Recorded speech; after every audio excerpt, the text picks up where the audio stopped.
Anti doctor campaigning post আমরা social মিডিয়াতে সব সময়ের জন্য দেখতে পাই, যেগুলো দেখে আমাদের প্রচণ্ড রাগও হয়। কিন্তু একটা কথা মাথায় রাখবেন, exceptional is a not an example. সবাই কিন্তু সমান হয় না।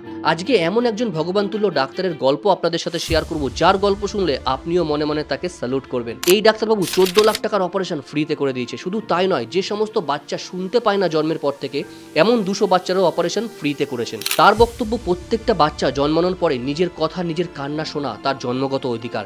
যদি এটা না করতে পারে, যদি কোনো স্কোপ থাকে, যদি কোনো সুযোগ থাকে, তাহলে আমি সেই সুযোগের ব্যবহার করব। হ্যাঁ, আমি কথা বলছি মুম্বাইয়ের one of the best ENT surgeon Manish জুবেকারের কথা, যিনি এখনো পর্যন্ত ফ্রিতে 200 বাচ্চার উপরে অপারেশন করেছেন, যারা এখন কানে শুনতে পায়। তার কথা হচ্ছে, যেটা আমাকে ভীষণভাবে আনন্দ দেয়, ভীষণভাবে মোটিভেট করে। ডক্টর মনীষ জুবেকারের এই কাজকে ইনসাইড সুজিতের তরফ থেকে স্যালুট। আপনি ভালো থাকুন, সুস্থ থাকুন ডাক্তারবাবু, এবং এইভাবেই মানুষের পাশে থাকুন। আপনিও যদি অন্যকে শোনার ব্যবস্থা করে দিতে পারেন, তাহলে অবশ্যই ভিডিওটা সবার সাথে শেয়ার করুন। ভালো থাকুন সকলে।